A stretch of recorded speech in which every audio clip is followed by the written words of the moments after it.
Oh, hi, people. We're just going to get David up in here. And then we'll get things going. Um,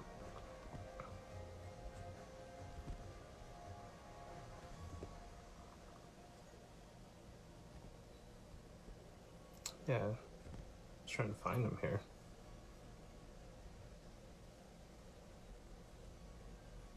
Oh, I'm having trouble with this.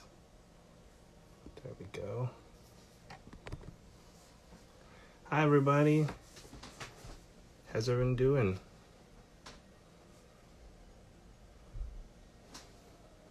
We got hi, Matthew, and hi, Pat, and hello, Amy.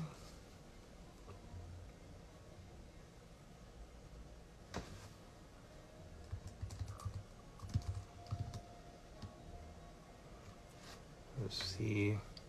Once David gets in here, then we'll get the chat going on. How are you guys doing today on this Thursday? There he is. Hi, Matt. Okay, so we'll get David. Hey man, can you see me? I can. You're sideways. I know, man. It's a weird setup. I apologise. How are you? Do you want me to do it the other I'm good. way? I'm good. Here, maybe I can tilt it. But no, that's not better. Here, let's There try. we go. There we go. Yeah. Okay. I'll tilt it this way, and then we both can be tilted. Good deal, man. Okay. Will that work? Maybe. I don't know. Technical difficulties, folks. All right, there we go. How are you, man? You good? I mean, as good as can be. Yeah. Things been it's been a weird year. I mean, for everybody. I'm guessing. Hello, Fronto Parietal. Why am I forgetting your name, Leslie? Hi, Leslie. Sorry. Hurry, brain injuries. They're the best. How are you dealing with that, man? Is everything okay? No. Mm. I mean, nothing's really okay anywhere right now, I suppose. But especially in my head, it's really has not been fantastic this year. I mean, just with the COVID times and everything, that's been so great for everybody. Yeah. And yeah, that it's been a bit difficult managing that. Because it's kind of funny because now I feel like a dick to all the people that I've known that have like dealt with this stuff. Where I was like, oh, you're tough and you'll get through it, and just keep on trying. And now I realize how much of an asshole I sounded when I said those things to those people. When people say that shit to me now, and I'm kind of like, I hope you die in a fire. So No. How do you feel that way? I mean, I don't know. I mean, it's well, one of those. I guess I just get a little upset about it because like it's the same thing the doctors are telling me too. So it's like when I talk to the doctors about like getting help and shit like that, they're like, "Oh, the brain's a mysterious thing. We don't really understand it." And I'm like, "Why don't you understand it? You're a doctor. This is your job to understand things." And they're Mm. like, "It's mysterious." And I'm like, "This is not comforting." So it's been, I guess, a bit aggravating to like hear that from doctors when I'm looking for help from them, and then like have other people say the exact same thing, and I'm like, okay, that's not really helpful, and it just makes me grumpy now. I just want to be normal again. I miss that. Hi, Brian. Hey, So, Brian. yeah, it's been an adjustment getting used to it, and yeah, it's been very different. Because I sort of was like, I guess, in this denial state the last few months thinking like any day now I'm just going to wake up and be normal again. Mm, And I've talked to a bunch of other people that have like gone through something similar, and they've sort of dispelled that as like a thing. So I'm just like, oh, cool. This is a long haul sort of deal. Neat. Um, yeah, so that's been, yeah, it's very odd. I just want to have my life back, but I might not. So it's just, mm, it's kind of like adjusting to what I can be now, and then also adjusting to COVID and what the world is now. So it's all like, it's been a very, um, it's been a very weird thing to have on top of the pandemic, to like mm. go through this. And now my neighbors are cooking spaghetti, and I wish I had spaghetti because all I can smell coming up through the heat register right now is spaghetti, and it's fucking killing me. Yeah. Is, do you have to alter your life kind of drastically because of your condition? Well, so I'm on disability right now. I haven't worked since May, since the accident happened. So I just basically spend a lot of time in like physio and waiting to hear from doctors and waiting to hear from lawyers, and it's just a lot of waiting. Um, and I didn't realize how important work was Uh, for me as like a distraction until I didn't go to work every day. mhm, And so that's been like a really weird adjustment, like not having work. Like I didn't realize how big of an anchor work was for mhm. me. Um, and yeah, since work has been gone, that's really fucked up a lot of shit for me. Um, and then it's like I have all this time. I have so much time, but not much brains to do stuff with it. So Yeah. it's kind of frustrating because like I was always like, when I had more time, I'm gonna work on all these projects, and now I can't even really work on those projects. But luckily, I can still shoot film. So that's been cool that shooting film doesn't break my brain a lot, and I can still drive, which is really confusing to me because yeah, with the doctor's like, yeah, you're fine for driving, and I'm like, okay, well, I can't like answer fucking emails, so how is it cool that I can like pilot 2 tons of metal and glass? um but she's like, well, it's like it's different because like you've been driving so long that it's like a instinctual thing, it's not really something you have to think about. And I'm like, okay, I guess that makes sense, but it's, I don't know, brains are weird, like the doctors say, it's all a mysterious thing. Hello, Allie, I love you. um yeah, so it's been really fucking weird. But I'm really glad that um I can still do photography because it's a really important mental health tool for me. And if I had lost that, along with everything else I've lost so far, that I hope maybe to get back at some point, um, I'd be really fucked right now because like photography for me is like, it's a huge mental health tool. It's kind of been like the only thing that's been keeping me together for the last couple of years.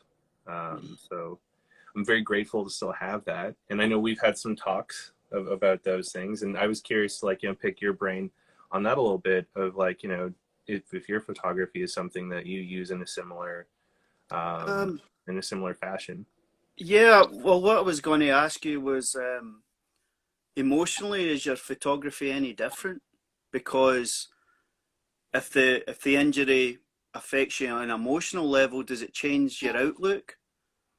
Um, so that's an interesting thing. That's a very interesting question, not comment. Sorry. Um, so the the stuff that I've gotten the most comments on, the work that I've gotten the most comments on, two things. Anything that's tits and ass, holy shit. I get so many fucking likes and comments and interactions as soon as I like, put a pretty lady up on my feed. Um, Cars sometimes, and like anything like Cinestill gas station, shit like that. Or stuff that I've taken when I've been in like a really, really fucking deep, dark, dank, terrible place. Stuff I've shot then seems to really resonate with people. And Mhm. they're like, this is really great. Your work is really improving. And I'm like, cool. Well, I, thought about jumping in front of a go train like right before I took that picture. So I'm glad that you like it. Yeah.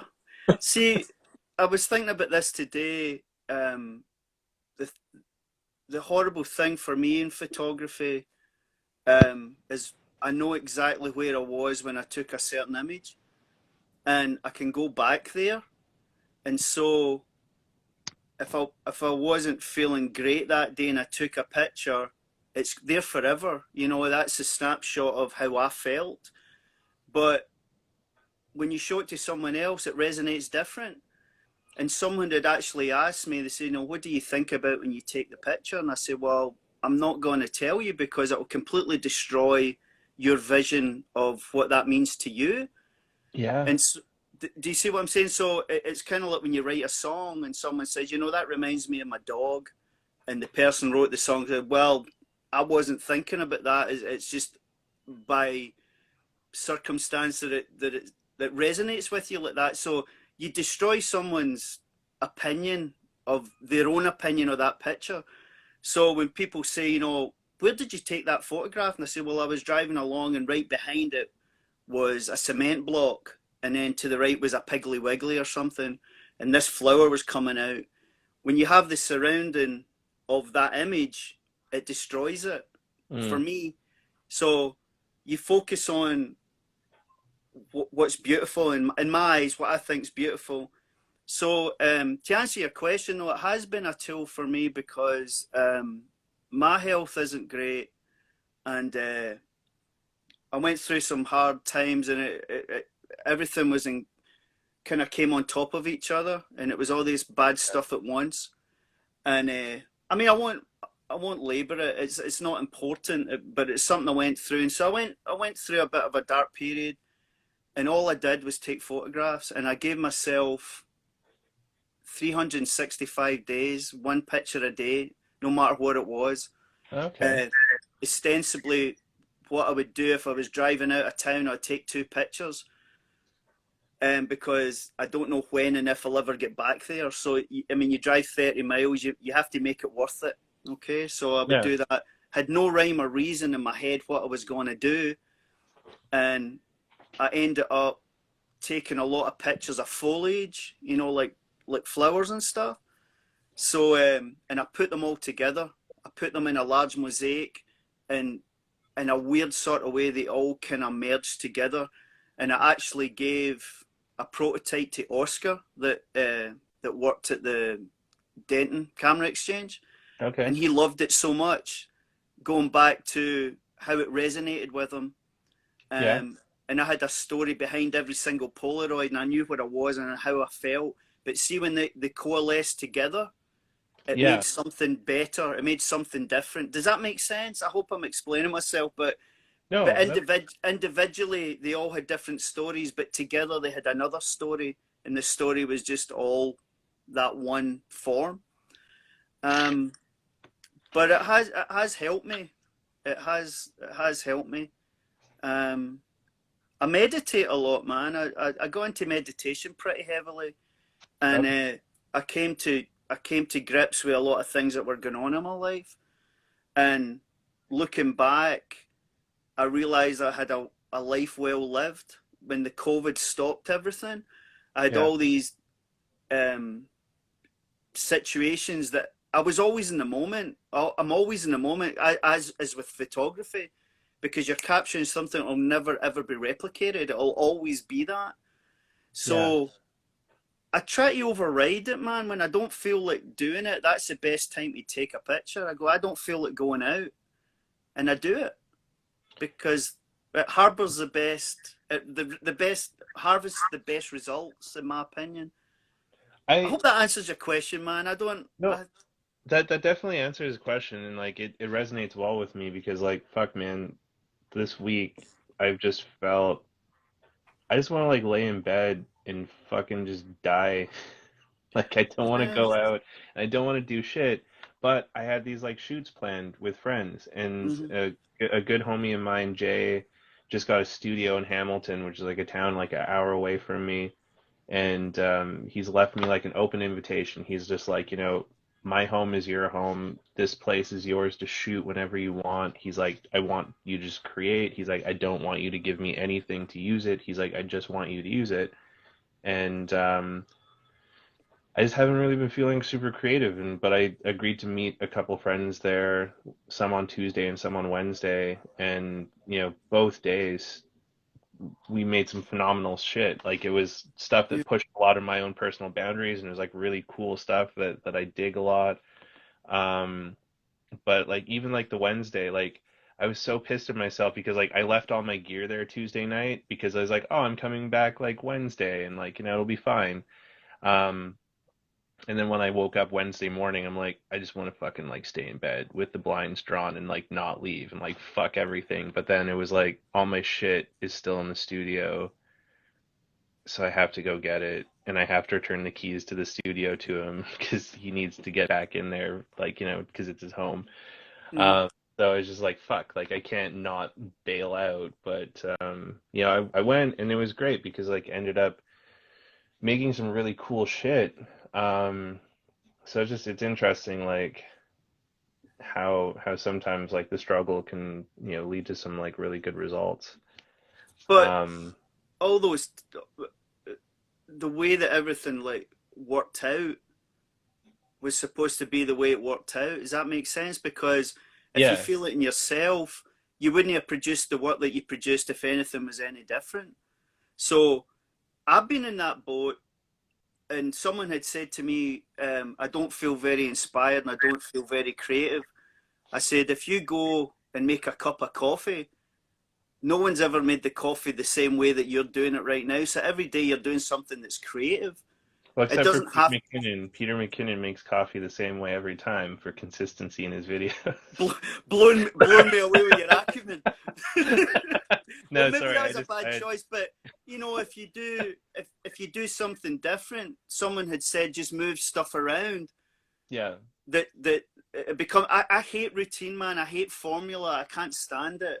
I'm not a creature of habit, and I hate like walking into. You used to walk into a bar and go, oh, "There's David." I hate that familiarity. I don't know why. Yeah. I don't know. So it's really nothing to do with what we're talking about, but I've been there, man. I know uh, how you're feeling. I've been like that years and years ago, and we talked about it, about my upbringing and stuff. And I don't think it's a platform to, talk about stuff personal like that. But I was made to feel worthless, pretty much worthless, and I had nothing. Oh, do we lose you, Sorry, man, David? I'm back. Oh, there you Somebody called. It was a scam call. Can you go. see me? Oh, yeah, I can see the scam. Well, and I mean, I think though, like to your point there on the feeling worthless though, is like I think a lot of us have had that in our upbringings. Like it's just been something that like, our parents passed down to them and then our parents passed down to us and like, our society is just like sort of sick. And then especially as like creatives that see things in like a different sort of light in a different kind of way, that shit really like kind of like fucks us up, but then also gives us like a conduit to see things a little bit differently. Yeah, Uh, so yeah, I don't know. And it's like maybe it isn't a platform, but also it's been interesting because like a lot of the people that I talk to on here, we connect on photography stuff, but then like a lot of the conversations do veer off and like get into like, mental health discussions and well-being discussions and like, um, stuff more than just photography. So like I think there's a lot of people that are yearning to be able to connect on a deeper level with people to talk about more stuff than like what's just on the surface because like so much of like everyday life for a lot of us with people that we even consider close to is like it's very sort of surface level. yeah. um I I think you're. I think you can show yourself how you are, how your heart is by the way you conduct yourself in life, do you know? And um, I learned, I learned, I learned the hard way, but I'm glad I did, because where I'm sitting right here in this moment, all you have is the moment, right? Right Yeah. here, right now. Ram Dass said that, I believe. It's right here. Leave it, the past behind you. There's no future. You have the moment. And I've known from personal experience, like 5 minutes can be a long time. It can change someone's entire life by what you say and what Yeah. you do. And I don't strive to be a certain way with people, but I leave. There is a surface level, but I think I hate small talk and I hate chit chat. But I've touched on it before about my dealings with depression and stuff like that when I was younger, but that was more circumstantial. And when you're in an environment when there's two people that are supposed to love you unconditionally, and not so much my mum, but my dad, Yeah. he made me any sort of compassion or loving, especially in my environment where I grew up. I mean, a lot of people, all they did was drink and do drugs. I went to college and they say, you think you're better than me? And I said, I know I'm better than you. That's why I want to get out of here. That's fair. And it sounds arrogant, but But it's but not arrogant though. It's like you've realized that. I realized it Yeah. because any sort of form of creativity is always like, what you going to do? What kind of job you going to get? Yeah. And I said, well, I don't know that yet. Let me get my hands around the degree first, and then we'll see what Yeah. happens. But I was always made to feel. It always amazes me because I never really had a self-awareness at school. I'm a very shy person. I've never really outgrown that. I get that from my mum. But people came out the woodwork after the fact, and they said, I found you on Facebook. And I said, I wasn't hiding. I just don't have any social platforms, right? And I like that. It's like I wasn't hiding. you know, but they think that I'm running from the law or something, and they kind of put two and two together, and they go, "Oh, it's that David," and they'll say remarkable things about how they perceived me when I was younger, and it touches my heart. I was just waiting. I know, man. Yeah. So, but yeah, man, I'm just saying that I don't. I mean, I don't. I understand your situation. I know how you feel. I've been there before. I really have, and it's a struggle because I know how angry I used to get when I got depressed because I felt like I wasted time, and I got angry and I kicked against it, Hmm. and then with my illness and everything, there's a lot of times I didn't feel well, a lot of times, and now I'm injecting every day, and that was hard to take. It's almost like a failure. And they say, well, you have no pancreatic function. You're not making any insulin at all. Oh shit. And I was blacking out, time travel, as I like to call it. But unfortunately, I kept waking up and I'm like, oh shit, I've still got to pay my phone bill. I wanted to wake up in the Renaissance or something, And I'm like, so I had to get a EKG, and they said that see, man, I hate talking about my health. It's like dreams. You're going, oh, it matters. But I'm explaining, right? So my T peaks Yeah. were off, and they wired me up with the thing, and they were just like, you better watch what you're doing. I'm like, well, okay. And then something clicked, man, and I just learned it puts everything in perspective.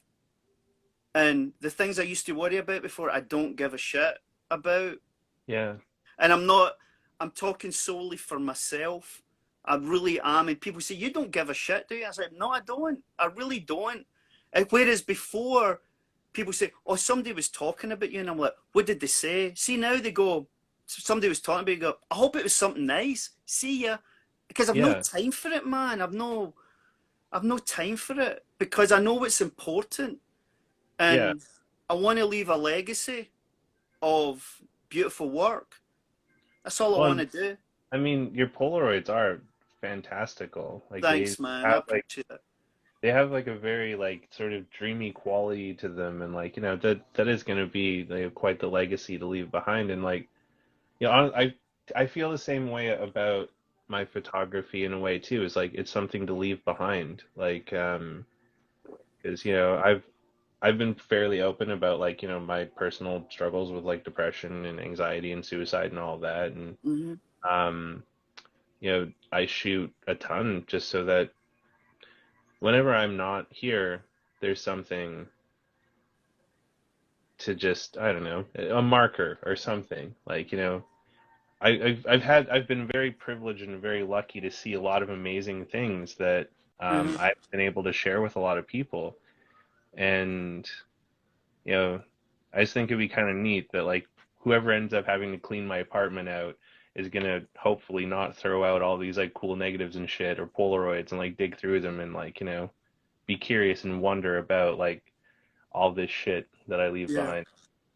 It's Uh, um it's like leaving like a card in a drawer that says this is for you, open it, and then you open it up, and I used to work as a bookbinder, yeah. and I've got this project where I'm going to actually bind my own book and put music that I've made in the back of it in a CD. So when you take the CD out, you listen to it, but it's going to have all this ephemera, like writing, poetry, Oh, Polaroids. So somebody will embark on it and they'll see how I saw my life, because everybody sees their life differently, and I don't know, because someone said it's almost like when you're a photographer, this yourself, you must have a fantastic camera. It's not just the camera, it's your heart, it's your soul, it's your vision, it's how you. yeah. It's not the film, it's everything. And so Well, yeah. Sorry, go ahead. I didn't no, mean to. it's fine, man. It's fine. It's fine. I think I'd finished. Well, no, it's true though, and it's something that you mentioned earlier about like, when someone looks at one of your photos, they see it in a different way than you see it. And that's like one of the things that I struggle with a lot with like my own photos is that like some of them are like really painful for me. Um, and why I like Polaroids is like I can pick up a Polaroid and when I look at it, it takes me back to that moment that I took that Polaroid. Like Hmm.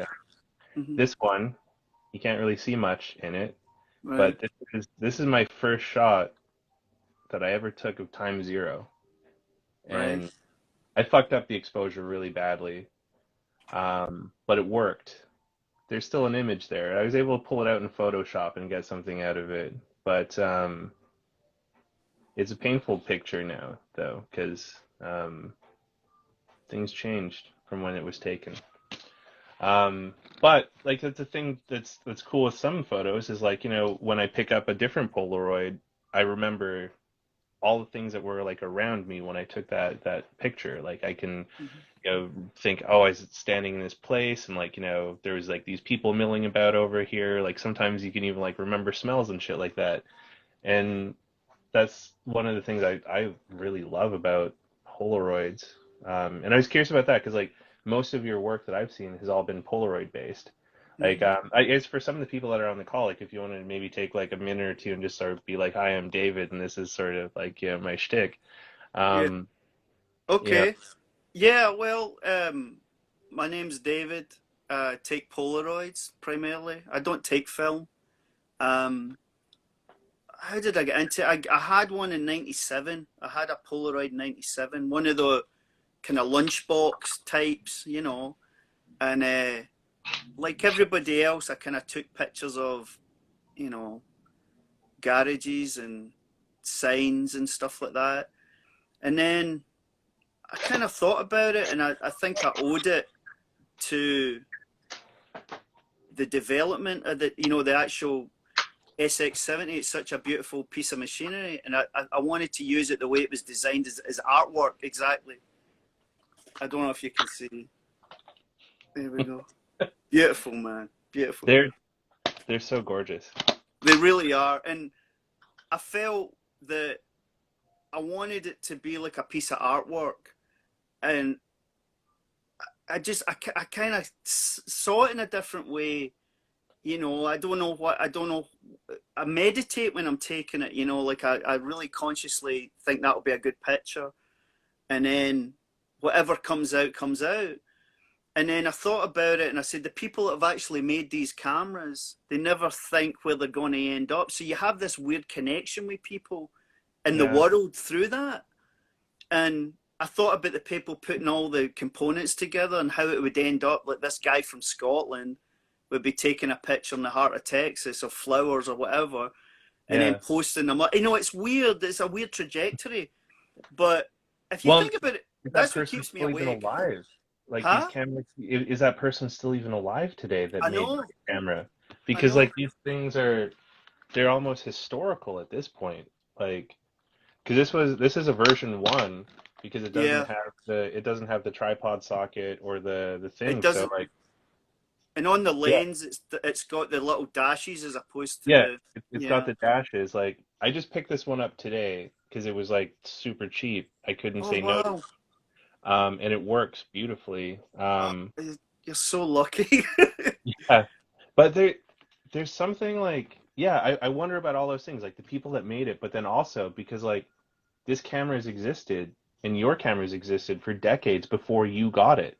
Hmm. It's like, who had it before you? Where has it I been? know. Where has it seen? Like what has it captured?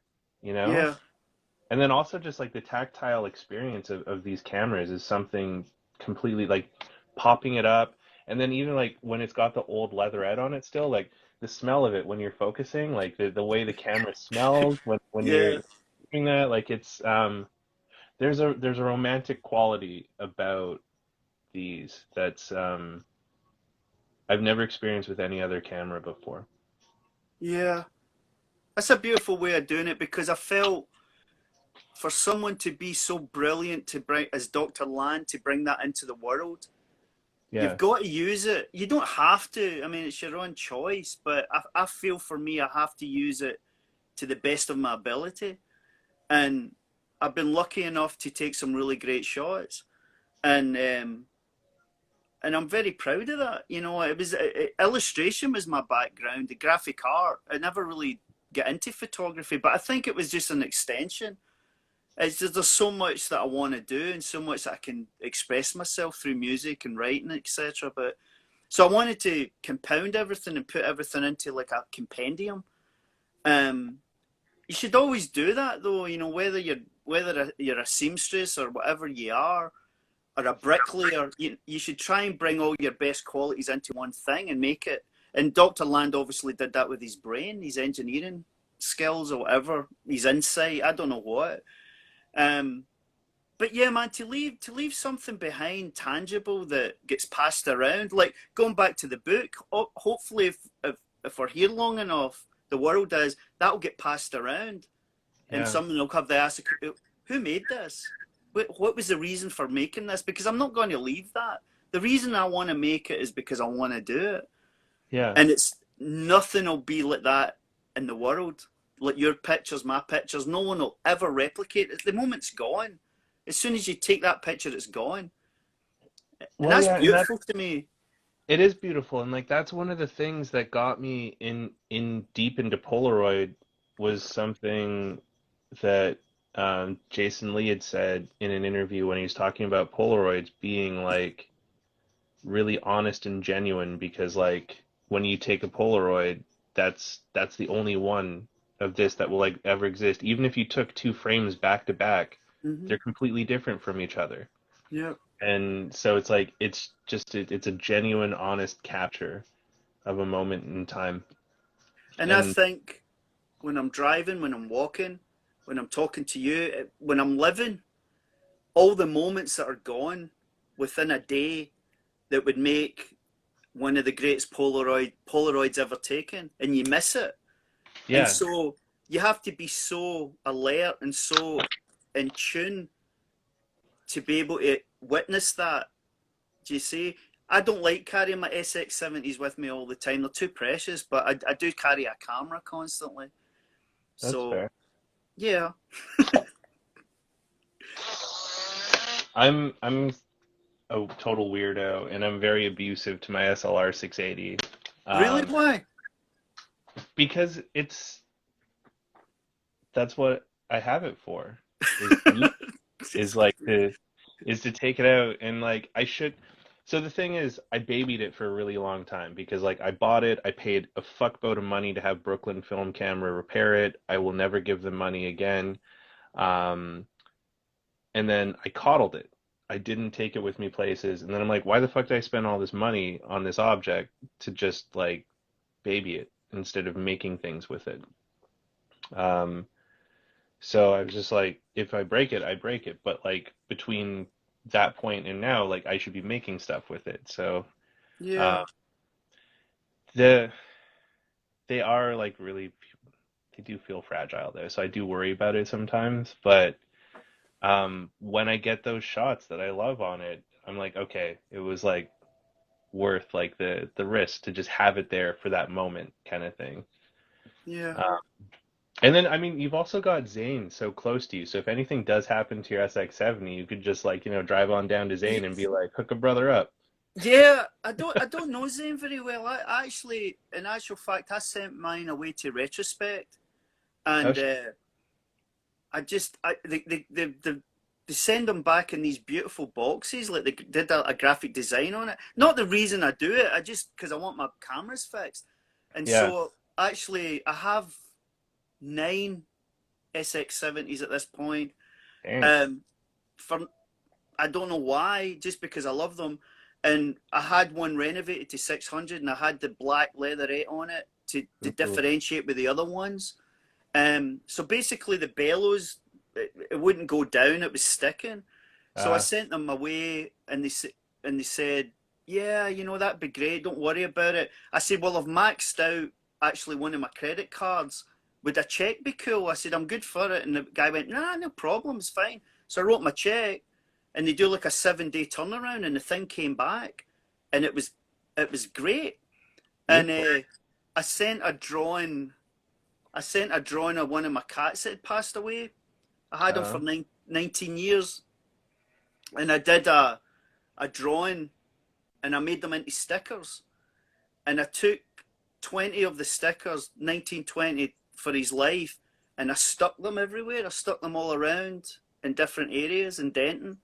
And I sent one to them. I said, "Will you take this? Because I want his spirit there because it's silly." I don't know. And I goes, "I'll give you that back." And they went, "That's brilliant." And they said, "That's really cool." And then I posted them. I said, I took some pictures with the cameras that they renovated. And I yeah. said, "These are the first Polaroids." And the guy went, "Holy moly, man. Holy shit. That's incredible." And he just said, "I'm glad we could help." And I said, "Nah, I mean, I have no clue how to fix them." But I don't know Zane. I don't know Zane Pollard very well. I know Armand works with him and stuff, but I don't know him. I don't know him. I don't You even know should, what he you should looks like. sometime. I'm about to ship like 6 or 7 SX70s down to him to have a bunch of stuff done. Yeah.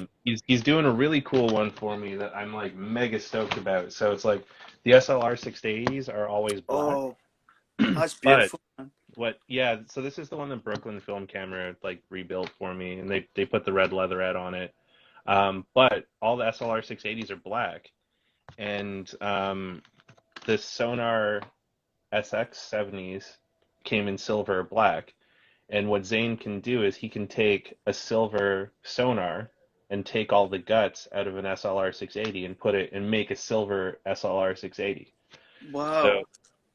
I'm gonna get him to do that for me, to make a silver SLR 680, and then I've got just a couple of SX70s that he's gonna like clean up and fix up for me just so I can be able to use those because like I'd like to have one converted to 600 and just also because I want them to be able to work like so Yeah. that I can maybe like pass them on or like give them to other people so they can make stuff with them and they yeah they're just a really special camera like as the first time I saw one it became like an immediate object of like desire where it's like I need one of these and now I have a lot of them most of them broken but I Yeah. It's kind of, I get, there's that new film that's out. I think it's actually called Polaroid, where the woman actually gets a haunted SX70. She finds it. And that pisses me off. It I just don't becomes like that. real. And it's always the show. in TV shows, it's like trendier people or New York, Brooklynites, and I've always got an SX70. And I said, come on now, that's kind of a sweeping generalization. So I don't like them to become popular in a sense, but I know they should be because they're remarkable cameras. They're They are absolutely remarkable. remarkable. Yeah, they are a remarkable camera, and like, it's the unfortunate problem though, is like all these beautiful things that we love and adore are going to be picked up by hipsters and ruined. Yeah. Julianne had some comments though. She loves your thoughts, which I agree. This has been probably the Oh. most thoughtful photography chat that I've had so far, which has been great because like I never built any framework around this idea. This has mostly been something for me to do so that I can have some structure in my life because since the car accident, I have no structure in my life at all right now. Um, so this sort of happened by accident, and I'm kind of flying by the seat of my pants, just like asking friends and like people to join me for an hour every Thursday. So, you know, thank you for your thoughts because it is really cool to hear your perspective on like photography and life in general. And she also said that it was a beautiful idea, or a sweet idea of your cat. Oh, well, I don't know, man. I always believe that when things come into your head and they seem plausible and they're there for a reason. And I have a notebook at work and I jot down things that come into my head. And some are great, some aren't so great. But I wanted to do that because, like, it's the old adage, you only exist as long as the last person that knows you, right? I don't know Right. what in that, right? Yeah, And I heard so, that from Westworld or something. yeah, Like, yeah, I know yeah, it's from something, but I mean, you think about, it's a horrible thing to think about because sometimes when I really deep sit down and think about it, like everyone you know is going to pass away, and then you really, when you think about it, it's hard. It's really hard.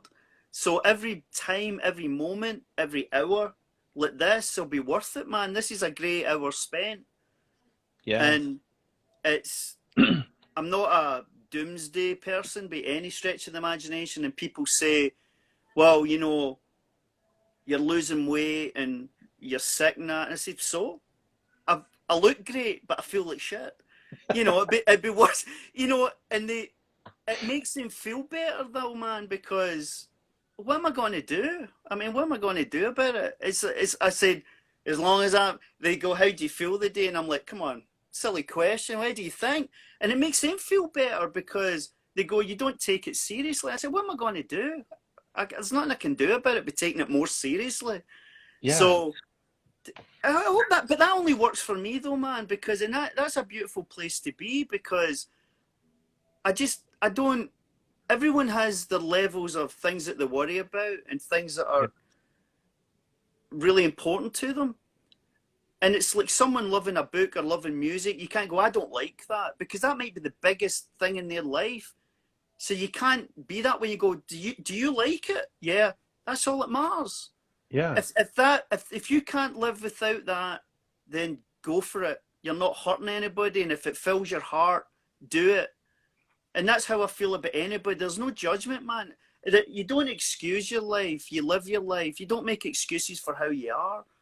I never have to. I've been in situations where people try to demean me because of Scotland and all that. And I say, well, I'm very patriotic. I choose to live here, and we're going, it's completely, it doesn't mean anything about anything, but I'm just saying that it pains me that the way you are, man. It really does. And I mean that. I really mean it. And it's not empty. I love you very much, mate. And the work you produce is fantastic. And I'm glad I know you. uh, I love you too, man. I Thank you. do, but hey, man, we've spoken off of here, and We have. I don't like you hurting, man. I don't. I really don't. Well, I mean,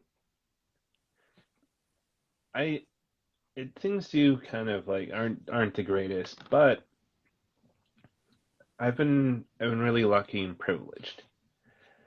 And part of that is having the opportunity to be able to travel to like Denton and meet people like you. And even though I have all of this other stuff that's going on right now, um, which is less than ideal and is really brutal to like go through, I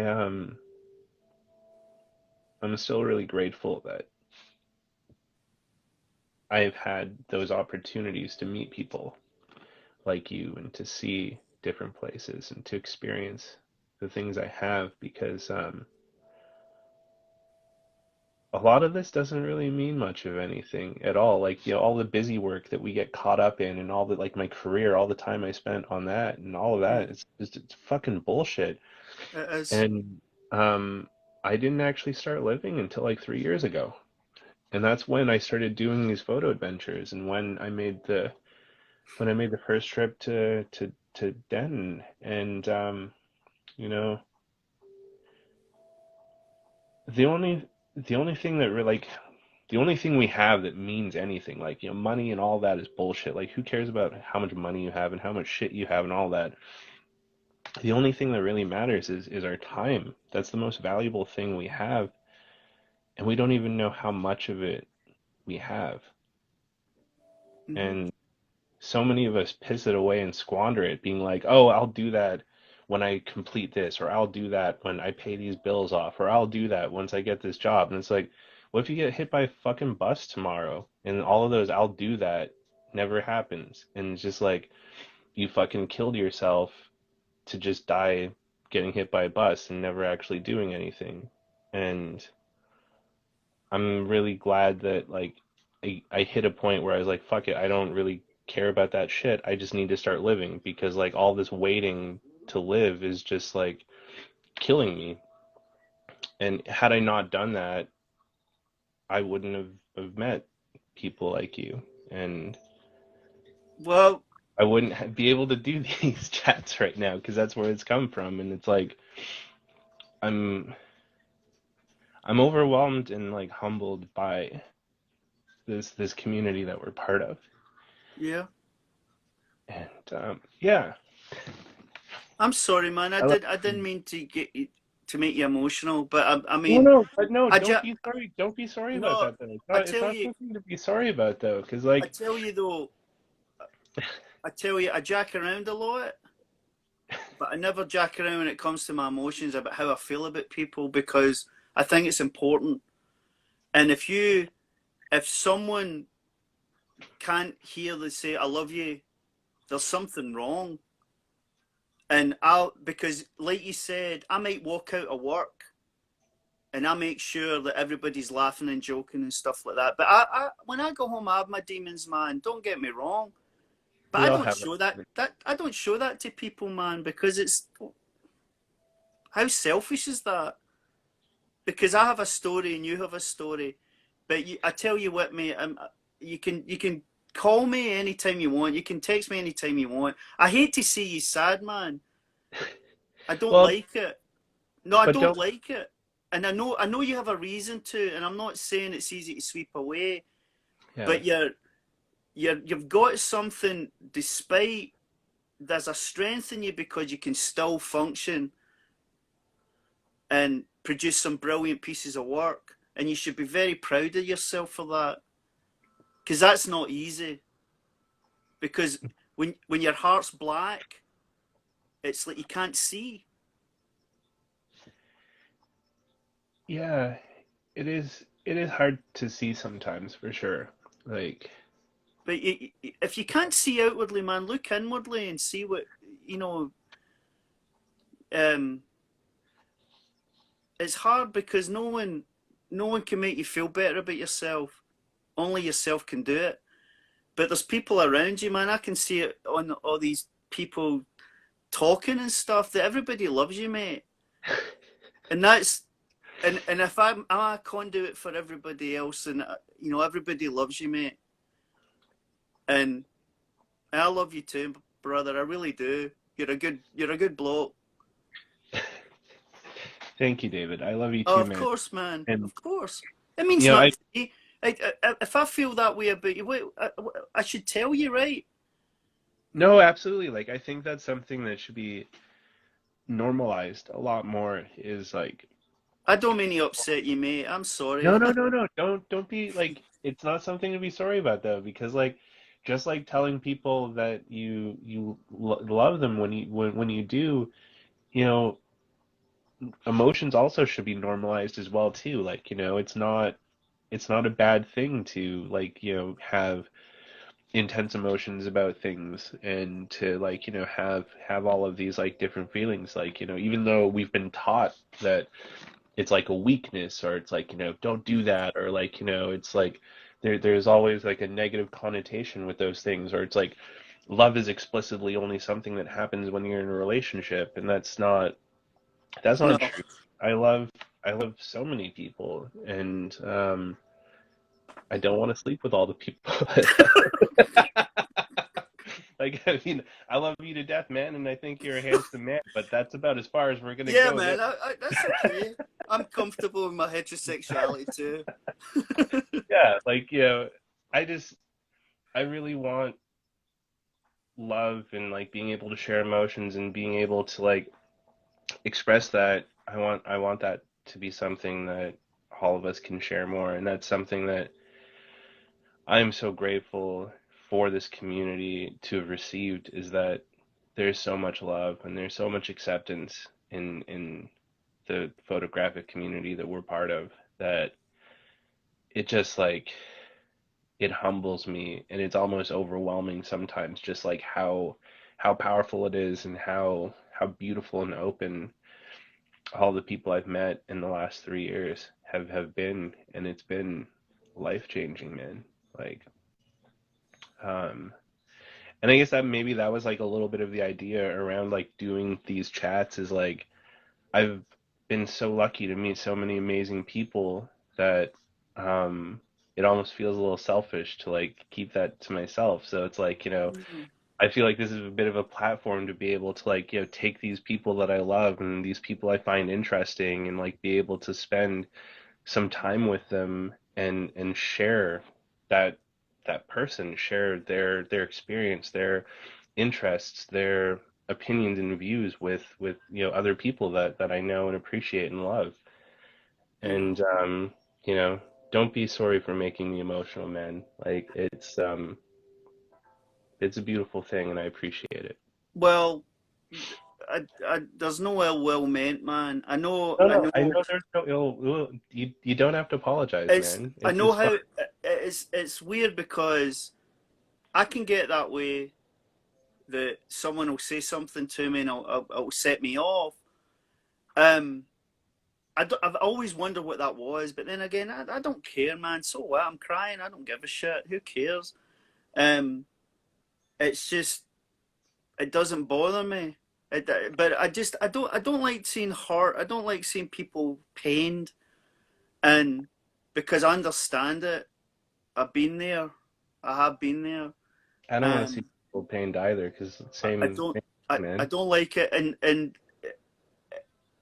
going back to how I was when I was growing up, I always I wasn't being myself, and I always felt like I wasn't being genuine because my dad wanted me to be a certain way, and it was Yeah, almost like wearing the wrong clothes. And as soon as I had a realization, and then I put the clothing on, it became inherent almost, man. I didn't have to think about it, and I look back and I go, how did I get here? And it was just by osmosis, basically. It was just basically I was thinking for myself. I was saying the things I wanted to say, expressing myself. I have someone mhm. said to me, "Who inspires you?" And I said, "No one, no one." I said, "I inspire myself." I always try. I never look at work. I never emulate work. I look in my heart and go, you know what? I could do that better. I'm always fighting the battle with myself. Like try to be the best person you can be. Yeah, And it's everybody's fault, though, man. If they can't fathom you out, then they should. If they care about you, they should try and work it out. Yeah. If you should drop kick people as soon as you do something different. The people that matter will listen to the stuff that you think they don't want to hear. They'll Yeah. stick around and go, I'm interested in everything you got to say. Not when you're happy. You know, if you're in a bad mood, I can't handle it. I can't handle negativity, man. But at the same time, I stay away from that. I don't paint a rosy picture of myself and then underneath I try to stay consistent because it's burning on the same fuel all the time. You know what I mean? You keep that constant. Yeah. And but I'm glad, man. You're halfway there with everything. I can hear it in your voice, in your thoughts, and everything. It's And well, it's a struggle, honestly. Like, I I know mean, that. um, I know that.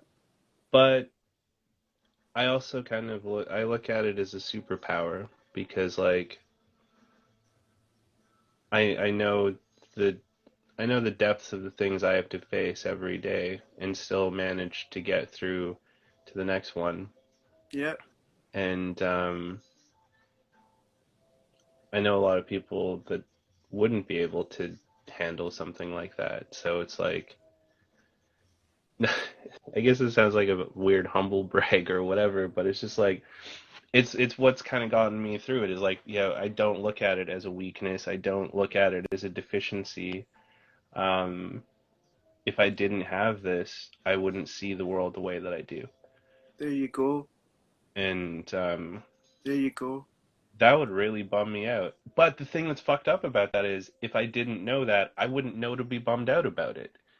So it's like a really, Conundrum. yeah, it's like Schrodinger's happiness. Yeah. Um, and Amy says normalize platonic love, which I agree with 100%. And Yeah. Kat says being loved, which I love you too, Kat. Um, yeah, like it. I just wish we could all not be dicks to each other.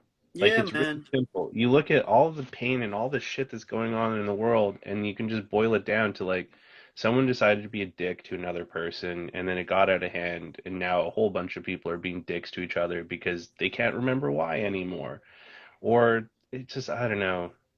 I just wish we could stop being fucking dicks to each other because like there's so much potential for beauty and amazing things out there that we just fuck up because uh, I don't know. That's why I like doing the photography shit because it's just like it's a chance to connect with other people that are also chasing that beauty and that also believe in not being dicks to each other for the most part. I mean, there are some photography people that I met that haven't been very kosher, but like that's been very few in comparison to like the great people that I feel super lucky to be able to call friends, like yourself. Thank you, Um, man. I appreciate that. yeah, I appreciate it. I feel the same way. yeah. Um, I hope I've imparted a little bit. It's not really talked about photography, but Well, we maybe you can talked. have me on Well, again, yeah, well, sometime. we could definitely do another like photography chat. We should sell shirts with "Stop being dicks to each other. Shoot a Polaroid." I like that, Rod. That's maybe we could do that for Polacon next year. Yeah. Um, Yeah. so we've got a minute left of the hour here before Instagram kicks us off. But I wanted to say like thank you, David, for coming on. My pleasure, And mate. Thank you for inviting you me. know, we did talk a bit about photography, but like the biggest thing is like I just want these to be like real honest conversations. And so this was something that was on your mind. This was something that like, I always am open to talk about with anyone. Hmm. And I know that a lot of my friends are also struggling right now. And I hope this helps some of them as well too.